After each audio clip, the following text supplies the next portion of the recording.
Hi everyone, it's me, Krylios, Team Racing Productions MC and producer. And joining me today is Gregg Marcel Dixon. Welcome. Thank you for having me. Hello, everyone. It is so great to have you here with us today. And of course, I want to start this off with having you actually introduce yourself to our audience and letting them know a little bit about your background and experience. Well, my name is Gregg Marcel Dixon. I am a native of South Carolina, but I was born in Savannah, Georgia, which is only a few minutes from my home. I've lived in the town where I currently reside, named Ridgeland, South Carolina. I'm Gullah Geechee, which is a Creole culture of the coast of South Carolina, Georgia, northern Florida, and a little tip of North Carolina.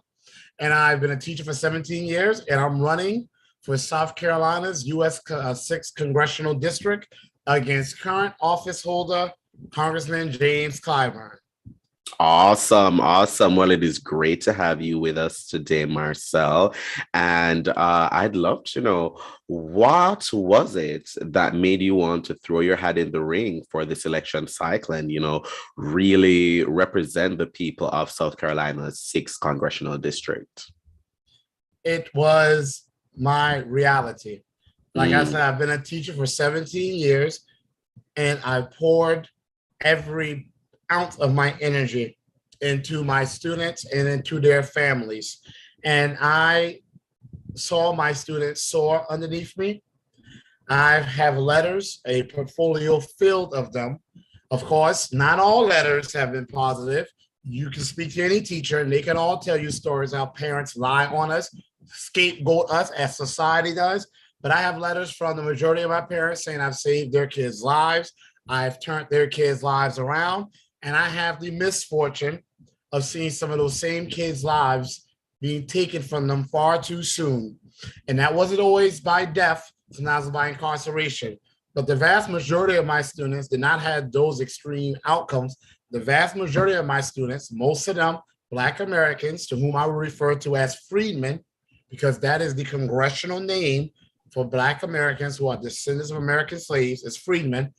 I've seen most of them struggle and lavish in the same deep-seated poverty in which their parents, people with whom I went to school with oftentimes, languish, their grandparents, their great-grandparents, their great-great-grandparents. I was not seeing their lives get any better, even when they would do what they were supposed to do, and that's go to college, hold off on having a family. They will still languish in the same poverty, the same struggle. And I look in a lot of their eyes and I can see the defeat. I can see how they wanted more for themselves, but were not getting it. And I, from personal experience, were able to see how it was not because of any bad choice they made, nor any bad choice their parents made. It was about the choices that this government that was supposed to provide for us made in harassing and terrorizing and depriving Black Americans for centuries, that even the best of us oftentimes cannot escape from the terrible consequences of those awful decisions. And I wasn't seeing any of these leaders, even the Black leaders, do anything about it. So I said I would. And here I am. certainly, certainly. And I'd love to know. So let me ask, how does being Gullah Geechee kind of shape your perspective, as you're entering into this race and what you want to do for the people of, South Carolina's, sorry, 6th Congressional District? Well, I don't know if you can see it, but I'm wearing my Gullah shirt. I went through a Uh-huh, long uh-huh. day. So being Gullah Geechee influences my entire world outlook. But if anyone knows Gullah Geechees, we are warrior people. Like Black Americans, period, freedmen are warrior people, but Gullah Geechees are the warrior of the warrior people. We had the Gullah Wars. Sometimes people want to call them the Yamasee Wars or the Seminole Wars, but those were Black Americans. Those were Gullah Geechee people who resisted the British military for over a century, who resisted the American military for over a century. They could never conquer us, even though we were in foreign land. We escaped from the coast of South Carolina and coastal Georgia into the swamps of northern Florida. They could never conquer us. They never did. They eventually had to make treaties with us because they realized they could not defeat us. South Carolina, here on the coast, the Gullah Geechee, we had more slave revolts than any other area of the colonies or the United States of America. Louisiana is second. We had the Stonewall Rebellion, which was the largest rebellion on the mainland British colonies. And then we had Denmark Vesey, which never came to fruition because of Combs that snitched and told about what was going to happen. But had it happened, it would have been the largest rebellion in the history of European colonization. And not only that, we all know, well, if not, we'll talk about it, Special Field Order 15. That's where they're saying 40 acres in a mule. That's from where it comes. Mm-hmm. When us Gullah Geechee people, we met with General Sherman, and when he asked, what can this country do to compensate for the harms done to the Negro, we said him, give us the land that we cultivated. We know that never came to fruition completely, but some people, like my family, did indeed get property from Special Field Order 15. We even got property from the Port Royal experiment. The first time the government said to Black Americans, you're free, and here's this land, you run the place. I have land still from both times. And when they tried to give it back to the Confederate, the whites who were traitors, they tried to come to some of the Sea Islands and take it from us, and they were too afraid to do so because they knew of our reputation. So we've always been warriors. We've always been people, live or die. We want to stand up for our people. And I'm proud to say I'm trying to continue that tradition. Awesome. Thanks so much for sharing that, Marcel. Now, let me know, what are the top 3 issues or challenges that you would love to tackle if elected to this role? Well, the first is the most important of my platform, and that is reparations. This country always tells other countries that they should fix what they've broken. They made Germany pretty much do reparations for the Jews. They made Japan do reparations for the Koreans. This country, Black American soldiers like my great-grandfather, who is still very, very much alive, he fought to help free the Jews in World War II. He didn't get a dime of reparations. But this country, which the only role we played in World War II were freeing the Jews, this country actually paid reparations to the Jews, even though the only role we played was freeing them. They did reparations for the Japanese that we put in concentration camps. We've done reparations for Native Americans, all the different Native American tribes. The group that this country has done the most damage and to this country owes the most, and who has done the most for this country in building it, protecting it, and sustaining it, are Black Americans who are descendants of American slaves, freedmen. Yet we are to the bottom. We own the least amount of land. We have the least wealth. We have the lowest income. We have the shortest lives. We go to the worst schools. We're most likely to be homeless. We have the most violence in our lives. And all of that is a result of what this country has yet not done. And that is pay Black Americans what we are owed in the form of the unpaid wages that our ancestors were supposed to receive and we were supposed to inherit, and for the damages and the lost opportunities when they excluded us from acts they did for white Americans. The Homestead Act gave white Americans millions of acres, and 48 to 60 million white Americans can trace their ancestry to the Homestead Act with the land that the government gave them. The GI Bill led to 14 million white Americans getting white-collar, 6-figure salary jobs like doctors and lawyers, and they were all veterans. Black veterans got a scant amount of it, almost nothing. The New Deal allowed white Americans to get pensions, allowed white Americans to get benefits from their jobs. Black Americans were excluded from that. This country can pay it. It does not come from any citizen. It will not raise anyone's taxes, and it will not increase this mythological debt about which a lot of people worry when it's time to do things that are actually going to help Black Americans. This country needs to do it. One of the reasons they have not done it is because our piss poor excuses for Black leaders have not fought for them to do it. I am going to write a bill, and I'm going to fight to push that bill through. So that's the first thing. Second thing, education. I went to the county where I still currently live and where I teach, Jasper County, which unfortunately has the distinction of being the lowest performing county educationally in South Carolina, which is one of the lowest performing states educationally speaking. One of the reasons that the rich get richer and the poor get poorer in this country is exemplified in the way we fund schools in the United States of America. If schools are funded by property taxes, so if you live in an area that's wealthy, the revenue for property taxes is high, you are going to have schools that are the most well-funded. You're going to be able to have more connections with people who can get you in the jobs, have courses that will qualify you to get into some of the best schools or to get the nicest jobs, okay? On the other hand, if you are in a poverty-stricken county like the one where I was born and where I still live, your property tax revenue is going to be very low. Your school is going to be the most deprived of resources. You're not going to have those connections. You're not even going to be able to afford the basic courses. When I was in high school, at times we didn't even have a math teacher, a language arts teacher. We didn't even have a health teacher, let alone other courses that are required for getting into colleges and universities. So the kids who need the most are punished because of the misfortune of being born in a poverty-stricken area. That's not the way it should be. So I'm going to reform the funding of public schools by making it equitable, meaning that every state is going to have a standard where every school can provide their students with a high quality education.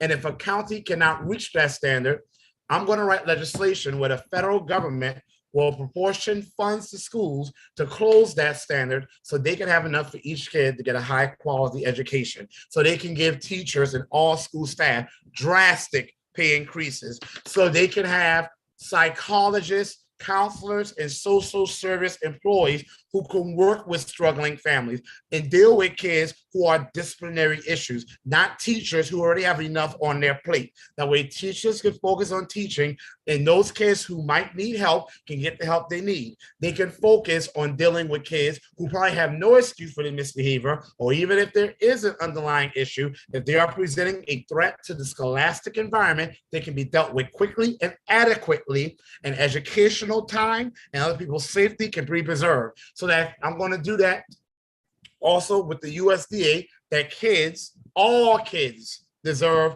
hearty, nutritious, delicious meals, breakfast, lunch, dinner, and a snack to take home. Those are things I'm looking to do on the scholastic level. And last but not least is transportation. I don't know if you know this, Black Americans are the most likely, of course, because we're always to the top when it's something negative, because that's the way this country wanted it to be, and they want to sustain it. We are the most likely to be without a vehicle of all racial ethnic groups. People enter the country illegally and are able to get a vehicle, able to get a license, even when they're not a goddamn American citizen. We are the Americans who built the country. We're the most likely to go without a vehicle. In a rural area, such as where I live, Black citizens especially, but white citizens too, they can't get to the doctor. They can't get to grocery stores. We have food deserts there. When you go more than 10 miles, there's no grocery store. Hell, there's sometimes not even a gas station. They can't go the 20 or 30 miles to a grocery store to get nutritious food, put food on the table. They can't go to a parent-teacher conference. They can't get to jobs. They can't get to school. They can't get to recreational, culturally enriching opportunities. I'm going to write legislation to propose a car buying and car maintenance assistance program.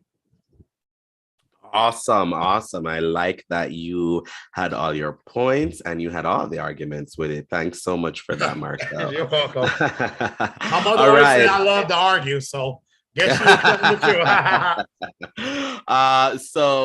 let me know, why are you the best choice for voters this election cycle?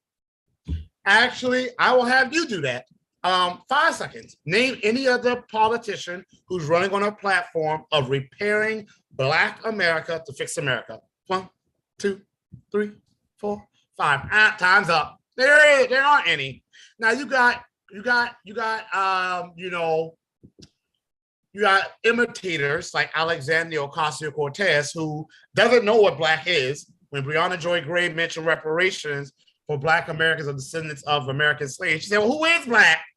And yet she went down to the border and saw the kids getting 3 meals a day with a bed and air-conditioned facilities. And she cried, and then she said they deserve reparations. So she knows what reparations is. She knows what it is to be Black. Because I bet you if she brought a Black man home, her mamacita would quickly let her know, oh, no, mejorando la raza, marry white to marry white, right. That's how it exists in a lot of Latin households. So there is no one, Black or otherwise, which I guess Alexandria Ocasio-Cortez will consider herself, running on a platform such as I. Let me explain to you something. Joe Frazier is like 10, he was from 10 miles from where I live right now, Joe Frazier. He was like Muhammad Ali's arch nemesis in the boxing world. He's from here, like literally. Like my cousins are his cousins. We're related on different sides though. He lost every fight that he never stepped in the ring to fight. Muhammad Ali lost every fight in which he never entered the ring to fight. You get what I'm saying? It takes a leader. A leader should not concern themselves with what is popular. A leader should not concern themselves with what is easy. A good person who considers themselves a good leader is only supposed to concern themselves with what is right. And that is what I'm doing. And the rightest thing to do, if that's even a word, in this here country is what this country should have done a long, long, long time ago. And that's repair the damage that this country has done to Black Americans. Instead, what this country tries to do is they try to do fix America without repairing Black America. And we see it ain't working. That's why we're constantly going from one crisis to another, whether it's a recession, whether it's insurrection, whether it's political instability, whether it's massive inflation, whether it's just these awful excuses for presidents like the segregationists we have right now, Joe Biden in office. We're always going from one crisis to another because this country refuses to do what they know they ought to do. Like in The Color Purple, a movie I've never seen, but everybody knows that part. Whoopi Goldberg's character says, until you do right by me, everything you do ain't gonna work out. That goes for this country. Until you do right for Black Americans, everything you try to do ain't gonna work out. I am trying to save this country. And the only way to do that is to repair Black America. I'm running on this platform here, okay? I'm running on a platform of saying to the Gullah Geechee people, my people, who we've lost millions of coastal property, rich coastal property. You go to my website, you will see my, on my homepage, it's a picture of me in a color, haint blue, which is a very mystical color in the Gullah Geechee culture as a protective color. And you will see me standing by the sea. The Broad River, it's a saltwater river. We've lost property like that, stolen from us. In that same neighborhood, it's like 90% white. If you went there like 6 so decades ago, it was 90% Black. We didn't give it up. We were either deceived into selling it or it was stolen from us, sometimes via violence, sometimes via the system of heirs property, which I know we may talk about later. I'm running on giving us justice, not just for the lost wages, lost opportunities and damages, but even things like land theft that definitely impacts my people here, the Gullah Geechee. Certainly, certainly. Well, when does the election begin? When does voting begin, actually? When does voting begin for this specific role? June 14th, 2022. So y'all get there bright and early. June 14th, 2022. This can be a day where the pendulum really does swing for Black Americans, freedmen, where it could be a watershed moment. If I, as a reparationist, defeat James Clyburn, which I have every bit of confidence that I will do, we will go from getting symbolic victories like the nomination of Ketanji Jackson Brown to the Supreme Court. Okay, you know what? First of all, I don't know a whole lot about her. I haven't been following it because I know even if she was for us, which her record to me shows that she's not, it seems to me like she's more for illegal immigrants. In every case in which Black Americans brought to her court, which they were suing a company for anti-Blackness, she ruled against Black Americans. That ain't sitting well with me. But even if she was for us, a Supreme Court justice ain't gonna do nothing. And a lot of times they can't do anything because less than 1% of all cases in the United States of America make it to the Supreme Court. The Supreme Court justice can't do anything or more than likely won't be able to do anything about the fact that Black Americans are 15 to 20% of the population, with us being undercounted, and yet we are over 50% of homeless families. They can't do anything about the fact that all other racial ethnic groups, their income is going up, our income is going down. Their net worth is going up, up, up. Our net worth is going down. Before COVID-19, they said by 2053, all of us will have a net worth of 0. COVID came along, wiped out 50% of Black businesses, and we might be there already. I don't know that for sure. What I do know is that over 20% of Black families have a net worth in the negatives. A Supreme Court justice ain't doing nothing about that. And I don't have faith in her standing up for Black Americans when she couldn't even identify what is or what is not a woman. A woman has a womb. A man does not. Simple, plain, easy. So if she folded underneath that type of question, how much off is she going to fold? But either way, that's not going to do anything to put more food on our table. I'm bringing policies. My opponent, James Clyburn, he wants to do things to make it seem like he stands for Black people. He wants to make lift every voice and sing the national anthem, so it can look like he's doing something for us, when he knows damn well that's not doing anything for us. What will do things for us is what he just did for the Catawba Native Americans, a Native American group here in South Carolina. There's only 3,000 of them. He wrote a bill in November 2021 for them to get more land to build a multi-million-dollar casino that's more than likely going to take in billions and billions of dollars. Now, here we are, Black Americans, Gullah Geechee in South Carolina. We make up 1.5 to 2 million of South Carolina's population. He has not read one piece of legislation for us to get our land back. Those are the things that make a difference, not symbolism. Malcolm X already says symbolism was a way they would deceive us. And if Malcolm X is around right now, he'll be sad to see that he's still right. Certainly, certainly. We are glad to be able to remind our viewers that to remember the deadlines for voting, remember the deadlines for the elections. So you can go to headcount.org to check your voter registration status. You will be able to pledge to vote and register to vote. Keep the deadlines in mind. It's very, very important. So once again, you can go to headcount.org to check your voter status, pledge to vote, and register to vote. Now, Marcel, to leave it here, how can people find out more about you, find out more about your campaign, follow you, keep up with what you're doing, support, donate, volunteer? How are they able to do so? Well, let me start with the most important thing right now at this here juncture, the donation link. The donation link is www.marcelforcongress.com/donate. Donations are key. Let me tell y'all, since being off for spring break, I've been doing a lot of meet and greets, going to Black American-owned, Gullah Geechee-owned restaurants. And these Black business owners would love to help me for free. Some of them do, but some of them, they're giving up their tables. They're giving us space that will be bringing them in a lot of money. So I don't want to take from Black people. I'm trying to help them. So I pay them for that space. Y'all donations pay for that. There are commercials playing of me throughout the district. Some people recognize my face. Some from the new Black media, such as yourself, Real Tim Black, Dana with the Data, Arami, and other people have had me on TD Hip Hop News.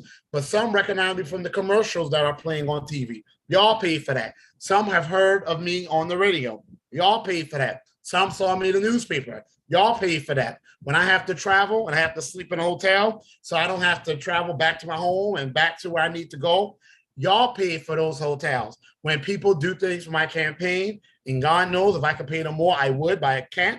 Y'all pay for the little bit I can pay to help them out with food and gas and lodging. When I had to pay almost $4,000 to pay to run as a Democrat, y'all paid for that. Donations help y'all. I'm in a big rural area. A lot of people, like my own home, has no trespassing signs on it. So a lot of doors, I can't even go to their door and knock on it because it says no trespassing. How do you reach people in a rural area? You do it with television. You do it by texting them. You do it by calling them.